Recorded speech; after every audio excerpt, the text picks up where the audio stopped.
Olá, lindos e lindas! Sejam bem-vindos e bem-vindas a mais uma aula. E hoje eu estou aqui nessa biblioteca. Sabe por quê? Porque eu estou colocando em prática a minha leitura, que é uma coisa muito importante. E leitura e escrita têm tudo a ver. Então, para iniciarmos a nossa aula de hoje, nós vamos ver uma entrevista com a escritora Liduína Souza, que recentemente lançou uma obra literária infanto-juvenil, o livro O Susto de Jairzinho.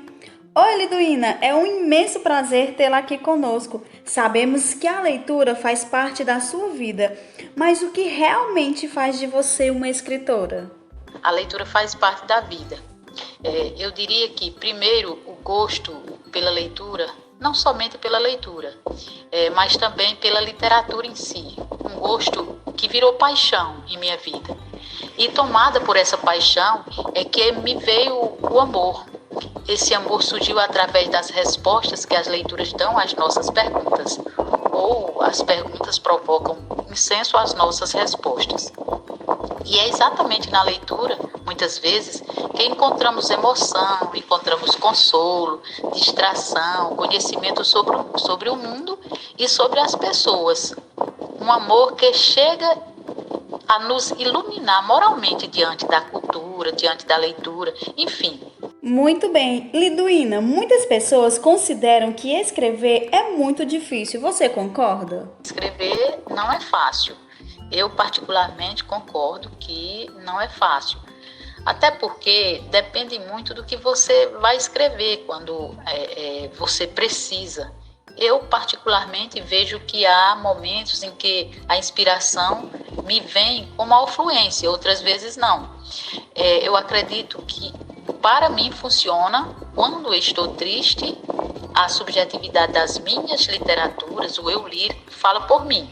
Porém, quando preciso engatar os meus escritos na linha da pesquisa ou quando tenho que dar uma resposta ao mundo científico na imperiosa expressão das ideias, eis a objetividade nas páginas, que se torna um pouco mais difícil. Então, em resumo, escrever não é fácil.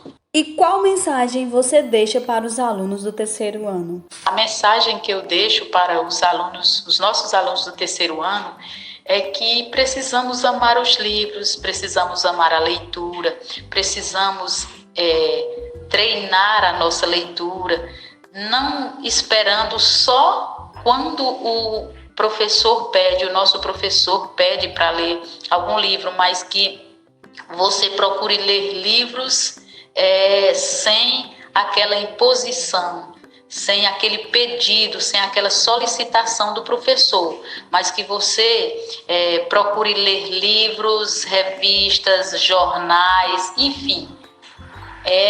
Ter amor pela leitura, ter amor pela literatura, pelos livros. Muito obrigada, Liduína, pela sua participação aqui com a gente, e eu espero que todos os nossos alunos tornem-se leitores e escritores assim como você.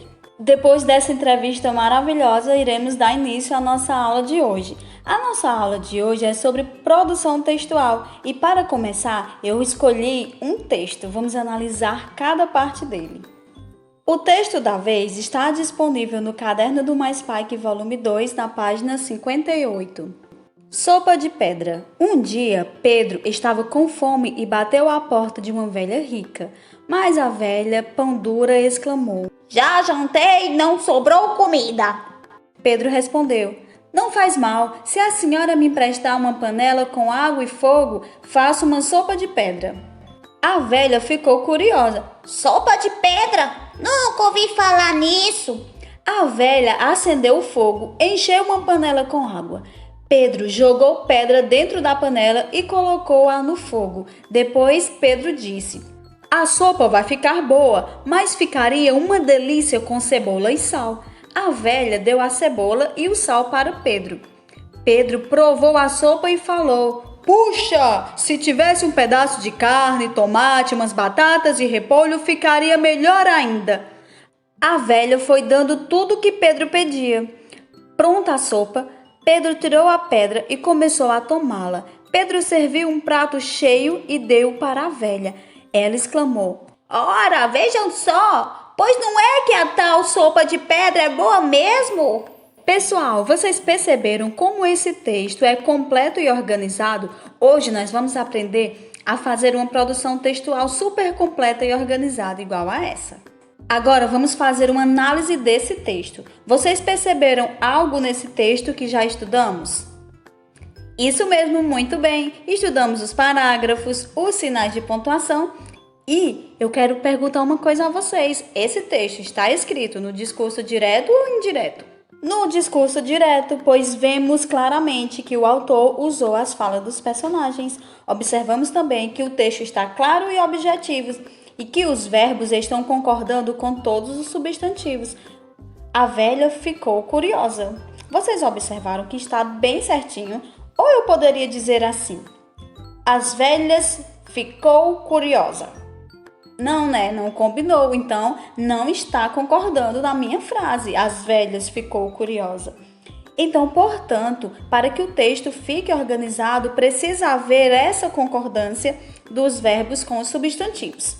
Observe que em cada parágrafo o autor começou com letra maiúscula e que após ele indicar a fala do personagem, ele usou os 2 pontos e continuou a fala na linha de baixo, começando com o travessão. Então, antes do travessão, você precisa deixar o espaço para em seguida começar a escrever o parágrafo e não esqueça que se começa um parágrafo com letra maiúscula. Observe que o autor usou devidamente os sinais de pontuação, estão vendo? E nós já estudamos cada um deles. Vamos então fazer uma retrospectiva.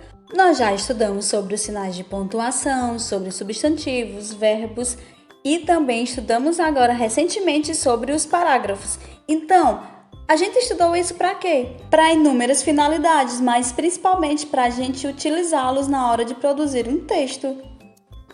E hoje você tem a oportunidade de ser um escritor também. Eu vou ajudar vocês dando algumas dicas. Primeiro, você precisa pegar o seu caderno. Estão prontos? Primeiro, você vai pensar em algo que você gostaria de escrever. Pensou? Então agora coloque o título.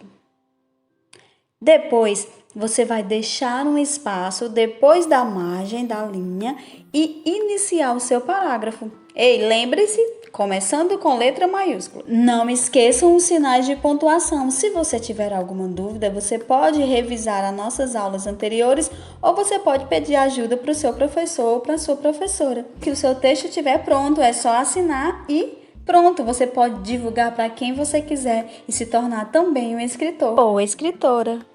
Você é muito capaz e a mensagem que eu deixo hoje é que a leitura nos faz sonhar. Beijo, até depois!